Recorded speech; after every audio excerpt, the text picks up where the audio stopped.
ঠাকুরের রাতুল চরণে প্রণাম জানিয়ে, আরাধ্যা জগৎজননী বড় মায়ের রাতুল চরণে প্রণাম জানিয়ে, পরম পূজ্যপাদ বরদার চরণে প্রণাম জানিয়ে, পূজনীয় আচার্যদেবের চরণে প্রণাম জানিয়ে সকলকে আমার আনন্দিত জয়গুরু বলে আলোচনা প্রসঙ্গে সপ্তম খণ্ডে 21শে ফাল্গুন 1352 সাল মঙ্গলবার শ্রী ঠাকুর বিকালে মাতৃমন্দিরের পিছন দিকে বকুল গাছটির পাশে একখানি বেঞ্চিতে বসে আছেন।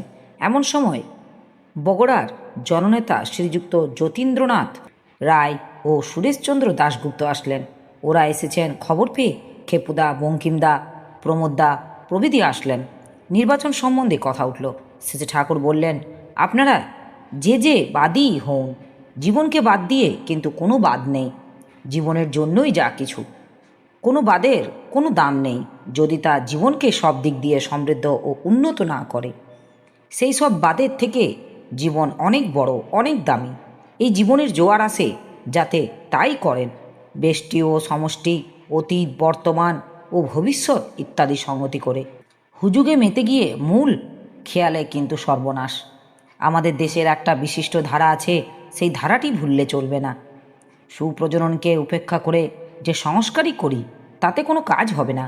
জন্মগত সংস্কারের দিক দিয়ে যে অমানুষ, টাকা দিয়ে তাকে মানুষ করা যাবে না। আবার ভালো পরাক্রমী সহজাত সংস্কারওয়ালা একটা মানুষও যদি দরিদ্র হয় তাহলে বাধাবিঘ্ন অতিক্রম করে তেড়ে ফুঁড়ে বেরোবেই। এই হলো প্রকৃতির নিয়ম। যতীনবাবু, কৃষ্টি ও সংস্কৃত যদি হারায় তাহলে আমাদের আর থাকলো কি? তোমরা যে কৃষ্টি নিয়ে আছো এতে আমাদের স্বাধীনতার আন্দোলনের পরোক্ষভাবে অগ্রসর হচ্ছে। শ্রী ঠাকুর, ধর্ম মানে তাই যাতে মানুষ পরিবার, পরিজন ও বৃহত্তর পরিবেশকে নিয়ে বাঁচতে পারে, বাড়তে পারে। আর কৃষ্টি মানে তারই কর্ষণা। তাই ধর্ম কৃষ্টি সবারই বাঁচার ভূমি। খেপুদার সঙ্গে কথা হলো বিশ্ববিজ্ঞান কেন্দ্রে ভোট গ্রহণ কেন্দ্র হবে। এইসব কথাবার্তার পর ওরা প্রীতি হয়ে বিদায় নিলেন। শ্রী ঠাকুর প্রাতে আশ্রম প্রাঙ্গণে একখানি বেঞ্চিতে বসে আছেন। গ্রামের মুসলমান বাছেরকে লক্ষ্য করে সস্নেহে বললেন, তোদের প্রত্যেকের বাড়ির দালান হলে আমার খুব আনন্দ হতো। ইট কাটা, ইট পোড়ানো, পাহারা দেওয়া এইসব দায়িত্ব তোমাদের, আর কয়লা ইত্যাদি জোগাড়ের দায়িত্ব এদের। দেখি যদি পরমপিতা সুযোগ দেন। শ্রী ঠাকুর প্রাতে মাতৃমন্দিরের বারান্দায় বসে আছেন। নিবারণদা এসে প্রণাম করতেই শ্রী ঠাকুর সহস্যে বললেন, কাল ওই ভদ্রলোক তোদের খুব সুখ্যাতি করে গেলেন। লোকের মুখে তোদের প্রশংসা শুনলে আমার একটা আত্মপ্রসাদ হয়। তোদের নিন্দা করি আমি, কিন্তু সমস্ত জগৎ প্রশংসা করে, কারণ তারা অল্পতেই সন্তুষ্ট। আমি কখনো অল্পতে সন্তুষ্ট নই। আমার আরও অন্ত নেই। মানুষ বলে তোদের মতো খাঁটি কর্মী নেই, কিন্তু আমি বলেছি তোমাদের আন্তরিকতা যতটুকু আছে ওতে হবে না, আরও খাঁটি হওয়া চাই। যাই করো দীক্ষার শিবিরে দুর্বল থাকলে হবে না। এইটা হলো মূল কাজ।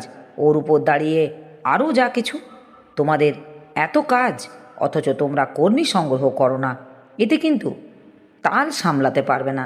শ্রী ঠাকুর রাত্রে মাতৃমন্দিরের বারান্দায় বসে আছেন। অনেকেই কাছে আছেন। টাটানগরের নগেনদার সঙ্গে কথা হচ্ছে। শ্রী ঠাকুর বললেন, কর্মী জোগাড় করা বিশেষ দরকার। তা করতে গেলে প্রধানত 3টি জিনিসের উপর নজর রাখতে হবে।